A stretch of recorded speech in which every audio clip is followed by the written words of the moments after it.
Well, hello there, traders. It's Tuesday, it's October 8th, and where is this month going? All right, the big news this week is going to be tomorrow. That's going to be the FOMC, so the market may be a little bit subdued, although it doesn't seem like it early this morning pre-open.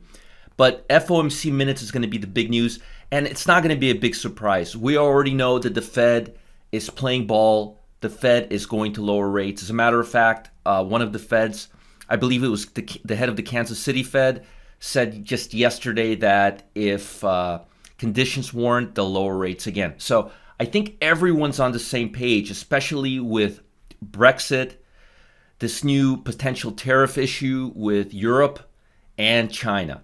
Latest from China, doesn't seem like there's going to be anything major worked out this week. There's going to be a meeting, I believe, on Thursday, but I'm not seeing any major breakthroughs, not even close. The big report is going to be consumer sentiment because that's going to reflect on next quarter's GDP. So keep your eye out on consumer sentiment and keep your eye out on the jobless claims. If the number is close to 200,000, that's very, very positive. And that makes it harder for the Fed. If the number is 220,000, 222,000, that makes job easier for the Fed because then the Fed can say, look, things are slowing down. We're not at even though unemployment's at a 50-year low, we're seeing a slowdown. Let's lower rates. Because if unemployment's at a 50-year low and jobless claims are strong, meaning unemployment is getting better and better, what's their argument for lowering rates? If China does, we can't. That's not how economy works. So again, keep your eye out on the jobless claims report on Thursday. Keep your eye out on consumer sentiment on Friday. And keep your eye out on FOMC minutes, although I'm not expecting too much from Jerome Powell. More of the same. He's going to speak today at about 1:50. And again, his tone has been, we're going to keep rates where they're at, but we're possibly going to lower them if economy slows down. That's been his song and dance. Now, the stock market. Remember what I told you yesterday. When the S&P goes between the 50-day and the 200-day moving average, it does one of two things. It either hangs around here like it did around August, or it jumps back very quickly, kind of like more or less what it did here in, when was that? In May. So yesterday, up till about yesterday, it really looked like we were going to go up because we were going up about 200-300 points a day. And then this morning, we're down about 170 right now on the pre-open. The market's not opening for another hour and 8 minutes, but this is the pre-opening, and it looks like we're headed back into the trading range. And that's what I'm expecting. Also, if you look at the put-to-call ratio, that rubber band is neutral right now. So there's really no momentum to push stocks out of this trading range right now. If we were oversold, then I would say there's a good chance we're going to bounce, but we're not. We're really neutral right now. In light of that, look at the mid caps. And the reason why I want to look at the mid caps is because the mid caps don't have those 500 S&P stocks that have a little bit of extra premium on them. Keep in mind, S&P 500 stocks are the biggest 500 stocks in the world. That's the funds that institutional investors buy. That's the stocks that have the highest paying dividends. So there's always going to be a little premium on those stocks because they're sought after S&P 500 stocks. So there's going to be a little bit higher premium. Moreover, as I've mentioned at least 1,000 times, U.S. stock markets, U.S. indexes are capitalized weighted.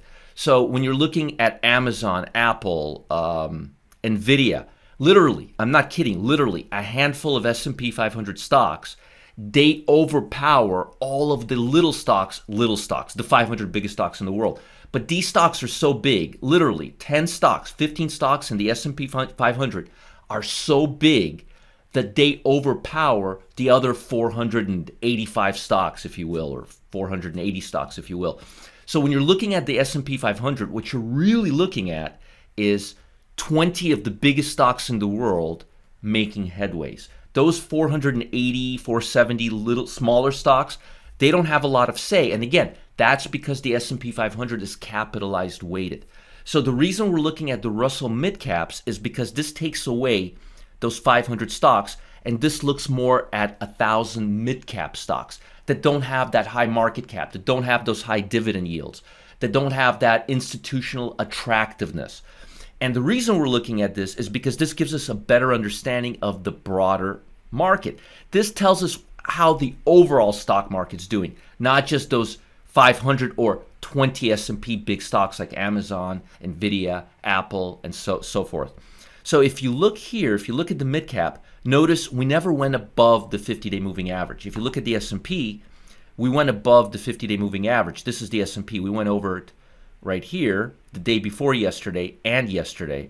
And even right now, overnight, we're kind of touching the S&P, or we're a little bit lower now, but we touched the 50-day line. But if you look at the mid caps, they almost touched it, but they didn't. Even this morning on the overnight session, actually no, this isn't the overnight session. Let me see here. This is yesterday's session. This is not the overnight market. Sorry. S&P, we're looking at the futures. So this is actually today's session. This is happening right now in real time. But on the Russell, this is yesterday. It doesn't matter. Same conclusion. We didn't reach the 50-day line. And right now we're even lower. So right now when we open, we're going to open like right over here. See, again, look at the E-mini. This is open right now. This is today. We're already lower than yesterday. We're down about 170 on the Dow, and we're down about 18 on the E-mini S&P. So this is yesterday. Notice it breached the 50-day line, so it looked like we could have gone higher. And then today it just folded. And again, today we're just inside. And today, unless something magical happens intraday, we're going to go back completely inside the channel on the broad market, on the overall market. Need to point that out to you. That means we're getting defensive again. That means defensive assets like bonds. This is the 30-year long bond. This is the ETF. It's not a long bond. This is the ETF that tracks the long bond. So instead of trading the 30-year futures contract, you could just trade the 20-year plus treasury bond.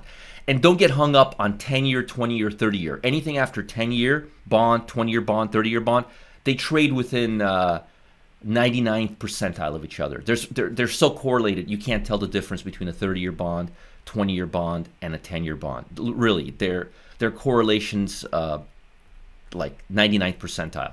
So the TLT tracks, that's why we just call it the long bond. And this is the long bond. Notice it's trading above the 50-day line, and it's making some headways. And if you look at the most defensive sector, let me give you, this is not the most defensive sector, sorry. This is the most speculative sector. Let me give you the most defensive sector. Utilities, if you look at the most defensive sector, you will see that it's making all-time highs, or it's close to, or it's getting ready to make all-time highs with the bond market. Expect utilities and consumer staples to continue trading higher, while technology, this is technology, this is the S&P info technology sector. Notice it looks a lot like the S&P 500. It's still above the 50-day, but I'm expecting it to move lower. It's already trading 0.50 lower, so it's going to open up about here. So yeah, expect the trading range over the next few days to move back into within the channel, and expect that trending range bound. Lack of trending, more of a range-bound market type of what we saw here in August out of the S&P 500. Don't expect a lot of directional bias. Expect more of a choppy, sideways trending market.